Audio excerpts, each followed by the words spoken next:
Je suis rassuré, je vous jure, je suis rassuré. Je vous jure, je suis content d'avoir gagné contre Meds. C'est comme si toi, demain, tu vas dans un McDo local ou un Quick, tu sors un enfant de la piscine à boules et tu te bagarres avec lui. Et l'enfant, il tient tête, tu vois. C'est un CE1, un CE2 un peu méchant, tu vois, mangeur de gomme. Tu galères et à la fin, tu le bats. Et t'es content. C'est le même rapport de force entre le Paris Saint-Germain, favori Ligue des Champions, et Meds, la lanterne rouge de ce championnat. C'est pareil, c'est le même rapport de force. Et pourtant, le match, il avait bien commencé. On a eu une passe lumineuse de la part de Ney pour Icardi. Icardi qui semblait fit. Icardi, c'est compliqué, Icardi. Icardi, c'est un diesel à l'envers. C'est-à-dire que Icardi, il semblait fit et il s'est éclipsé pendant le match. Après, c'est pas que de sa faute, on y reviendra. On a eu également Danilo. Danilo qui a tenté des passements de jambes en début de match. Danilo. D'ailleurs, c'est des passements de jambes les plus lourds d'Europe. C'est les passements de jambes avec des temps d'arrêt. On aurait dit la ligne 13. C'était saccadé. Mais bon, il y avait de l'idée, il y avait de l'envie. Et pourtant, au fil du match, ça s'est rouillé. Ça s'est rouillé. On a eu 20 premières minutes parisiennes de top calibre. On a eu des joueurs qui étaient bien placés, qui étaient bien en place. On a eu, quand les latéraux montaient, on avait des joueurs qui compensaient. Par exemple, Nuno Mendes, à un moment, il monte vers la 20e, il perd la balle. C'est qui compense? C'est Kylian Mbappé. Kylian Mbappé compense l'action de Nuno Mendes. Et j'ai bien aimé ça. Après, c'est Kylian Mbappé qui compense. Normalement, c'est Rafinha qui compense. Mais bon.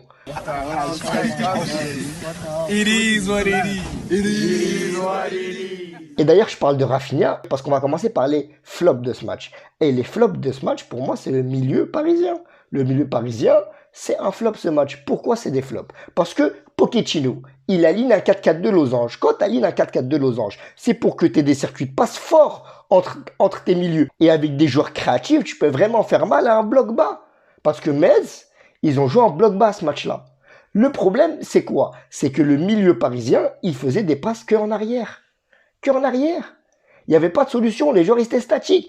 Ils étaient tellement statiques que Neymar qui fait un match de fou, Neymar qui fait partie des tops de ce match. On a Neymar qui décrochait au milieu de terrain et après qui était obligé de trouver la solution tout seul par des actions individuelles. Et Neymar, il a couru ce match-là, Neymar. À l'inverse de Wijnaldum et Rafinha. Pour moi, Wijnaldum et Rafinha, c'est les flops de ce match. Wijnaldum et Rafinha, ils étaient perdus sur le terrain. On dirait les mecs que tu vois dans la rue à 4-5 heures du matin. Ils sont dans la rue pour être dans la rue. Tu sais pas ce qu'ils font. Et ce match-là, Wijnaldum, Rafinha, ils étaient à la rue. Ils étaient à la rue. Ils étaient à la rue tactiquement, ils étaient à la rue dans leur placement, ils étaient à la rue dans leur prise de décision. Ils étaient à la rue. Danilo, il fait un match un peu moins pire qu'eux. Mais, cependant, il est fautif sur le but. Moi, je suis désolé, Danilo. Danilo, sa force, c'est quoi? Sa force, c'est quoi? S'il est pas bon balle au pied, il est pas bon de la tête, il est bon de quoi? C'est quoi la plus-value de Danilo? À part d'être gentil, c'est quoi la plus-value de Danilo? Après, je vais pas le mettre dans les flops. Mais Mbappé, ce match-là, il fait une mauvaise perf. Mbappé, en première mi-temps, il rate 4 face-à-face contre Oukidja. 4 face-à-face où il doit marquer normalement. Et concernant les tops de ce match, je l'ai dit, le top de ce match, c'est Neymar. Avec, bien sûr, Hakimi, on y reviendra. Mais Neymar, c'est un top. Neymar, il touche 101 ballons ce match-là. Neymar, il en perd 33. Et c'est pas ça la stat intéressante. La stat intéressante, c'est que Neymar, à partir de la 65e, il perd 26 ballons. Ça veut dire que jusqu'à présent, dans tout le match, Neymar, il avait perdu 7 ballons. Pour un joueur qui tente comme Neymar, c'est exceptionnel. Just cool, into the mouth. Nice. Neymar, quand il est fit, Neymar, quand il est bien dans ce match, il fait pas le même sport que les autres. Et il nous l'a prouvé ce match-là. Et Neymar, il a perdu pas mal de ballons à partir de la 65e parce que Neymar, il est en attaque, il refait les efforts défensifs, il redécroche au milieu de terrain pour trouver des solutions dans un milieu qui fait que des passes en arrière, dans un milieu qui connecte pas, dans un milieu qui est pas créatif, avec un Wijnaldum, Weshden, qui est à la rue, avec un Rafinha qui est pas là, c'est compliqué. Forcément, au bout d'un moment, quand tu dépenses comme ça, tu auras des pertes de ballon. Et c'est ce qui s'est passé ce match-là. Avec un milieu créatif, comme avec un Verratti, ou même un Paredes, même si Paredes, parfois, il part en MMA, en saga de Street Fighter. D'ailleurs, moi, j'aurais bien voulu voir en main event ce soir à l'UFC Oukidja contre Paredes. J'aurais payé cher ma place. Mais Paredes, c'est un créateur.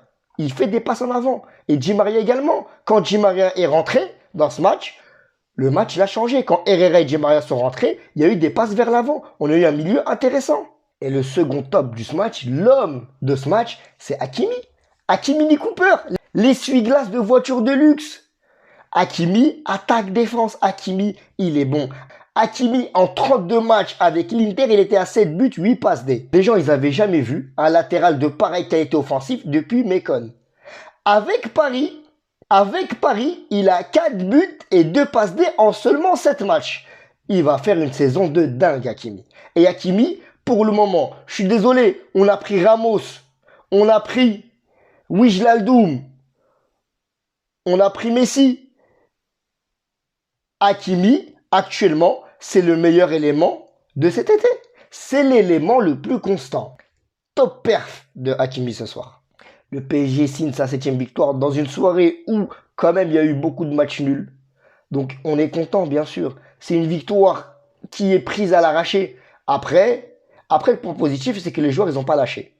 Même contre une équipe comme Metz, qui n'est pas du niveau de Paris, les joueurs, ils n'ont pas lâché. Ils se sont accrochés. On a réussi à inverser le score. Tant mieux. L'essentiel, c'est d'accumuler de la confiance avant le match contre City.